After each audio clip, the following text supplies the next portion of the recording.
of Americans consider themselves very liberal, and probably fewer of them consider themselves to be woke. And so, when we talk about traditional, what does that mean to you? Would you mind defining woke? Because it's come up a couple times, and I just want to make sure we're on the same page. So, I mean, woke is sort of the idea that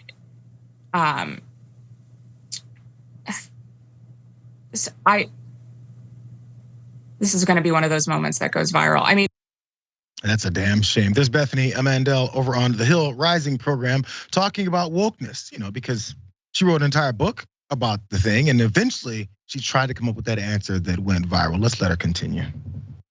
This is going to be one of those moments that goes viral. I mean, woke is something that's very hard to define, and we've spent an entire chapter defining it. It is sort of the understanding that we need to totally reimagine and redo society in order to create hierarchies of oppression. It's hard to explain in a 15-second soundbite. Yeah, look, it's one of those things that everybody is weighing in weighing against wokeness. We do some of it on this show as well. It's definitely something you know what it is when you see it. It's definitely something you notice when you see it, or they will just label everything woke, and everything you don't like or your favorite politician doesn't like as woke, and therefore you'll be totally against it. What it is having to recognize other folks in our systems of prejudice and bias throughout our country, where they came from and how we got here. And maybe this crazy thing in America to do better. We're not about that here. So anytime you can't answer the question that you continue to talk about, it doesn't make it look like you really know what the hell you're talking about. But she did write this book to act like she knew what she was talking about. It's called Stolen Youth: How Radicals Are Erasing Youth and Indoctrinating a Generation. Sounds pretty aggressive. Let's look at the cover art on that book.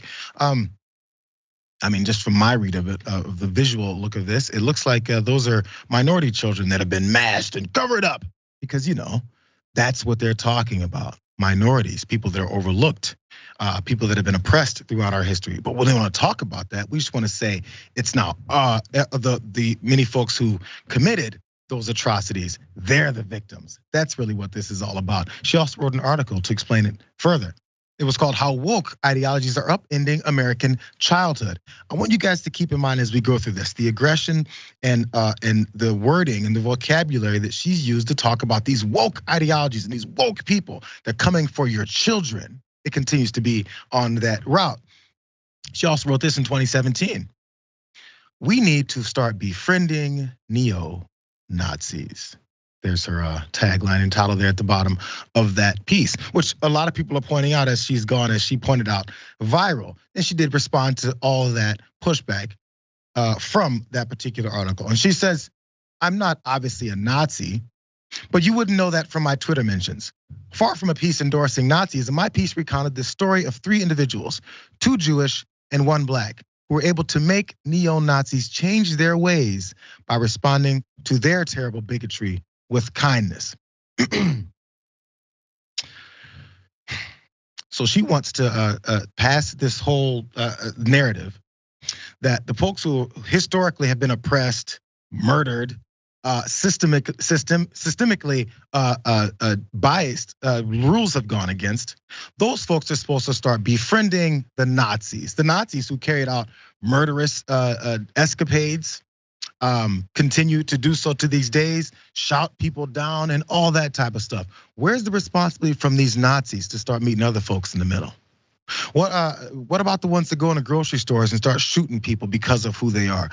How did that friendship base work for them? It comes from the same approach that, look, these are the bad folks, but you're supposed to cater to them because, again, they're still more powerful. Maybe they're better than you. You should be catering to the bad guys. Is that how generally these things work in our society, especially with crime and murder and aggression and things like that? Only with those types. Why is that?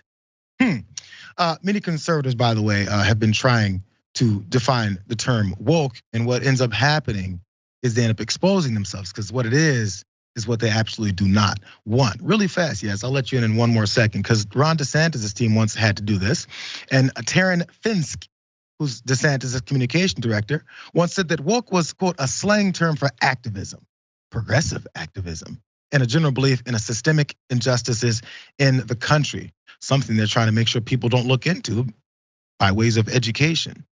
And from Ryan Newman, his general counsel, said this. It really gets revealing. Asked what it means, Newman said, it would be the belief that there are systemic injustices in American society and the need to address them. Look at that again, because he says it so matter-of-factly. Systemic injustices in American society and the need to address them. In other words, he wants nothing to do with injustices in American society, or to absolutely not to address them. So they'd have to believe that there's no such thing as injustices in our American society. Towards whom? They keep talking about how their religion is being pushed back against. They have no freedom of religion, no freedom of their Second Amendment and their gun rights. No freedom to send their children to whatever school they want. They say there's a bunch of injustices in society, but it's only on their side. It's almost like they only care about themselves and they're superior to others. It keeps illustrating itself right in front of our faces if you just listen to them. So lastly, from her own article, this is what Mandel says what woke really means. Is speaking about COVID here. The left saw COVID as an opening to jam through their ideas. They tell our kids that the world is ending and that they can be gunned down any minute. That they should take a powerful cocktail of drugs that they feel uncomfortable in their prepubescent bodies. That's her idea of woke, at least in that particular case. Whatever one you want to put it to is what it works for. That's why they continue to say it in every form possible. And that's why when someone asks, they go, well, I don't know. Which thing am I mad at today? That's what woke is, yes. Yeah. It's kind of hilarious to me that someone would write an entire book about something and then not be able to rattle off the definition of what she thinks it means off the top of her head, right? If it's such a complex topic that it can't be summed up in 15 seconds, she should have at least put some thought into breaking it down. And honestly, shouldn't that have been the first thing that she did when she decided to write a book about it? And didn't she think that would actually come up in an interview like that one? I don't know what she was thinking.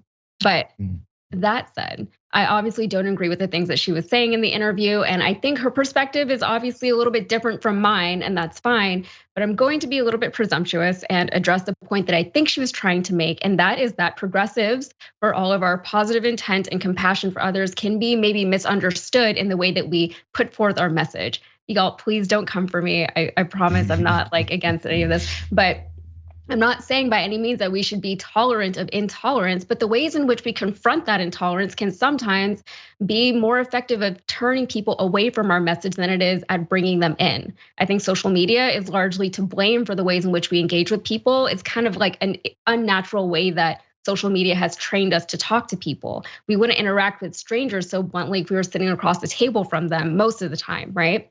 All anyone wants to do is be understood. And I think with social media, we tend to put people in neat little boxes and assume if you feel this way, it's because you're a terrible person and there's no excuse for that. When really, if you sit down and talk to people, you can kind of understand why they believe certain things. And a lot of times they're just ignorant, right? Sometimes that's not their fault. Sometimes it is their fault. Sometimes they are just hateful, but a lot of times it's ignorance. We all see ourselves as complex individuals and we want to be treated as such, you know? We don't want our highly personal identities to be assumed and imposed upon us by strangers. And yet sometimes we can do that to people and then we wonder why they don't like us and why, they're resistant to our message and why they write books about this, about being anti-woke. Why would anyone be anti-woke? It seems like such an obvious thing to be a good thing, right? And it takes much longer to change minds with a more personalized approach, but that's just what it takes. And minorities know this, by the way. Minorities are used to being representatives for their entire group all the time, for better or for worse. We're used to carrying the weight of an entire nation of people on our backs because we know that if we're the only one of us that someone interacts with, they're going to impose that impression on any and everyone else who looks like us. It's a huge responsibility and it's not fair, but sometimes that's what it takes. The question is that our responsibility? Now, by the way, if we're talking about freedoms, if there's several black folks or 1 million black folks that want to engage with ignorant people, which ignorance leads to that hatred, that leads to violence, that leads to those types of situations. If they want to engage and try and teach them the ways, I'm not stopping anybody from doing that. Yeah. But for the folks who don't want to spend that energy and that mental capital on folks who many times aren't willing to come out of their ignorance. Because my mind has been changed on things before, and I'm very confident in the things that I think. But when I'm hearing something different and I actually acknowledge the facts behind it and the history and reasoning and reality behind it, we can come to that conclusion. I think they don't make it easy, and you're right that it shouldn't be our responsibility to bear that burden. But sometimes that's just the way it is. Sometimes that's how people, especially if they come from these certain belief systems, that's how they see anyone who is other from them. Yeah, and they've been taught to do that since the beginning of, I guess, human history. There's always the separation from folks that you're afraid of or is the other.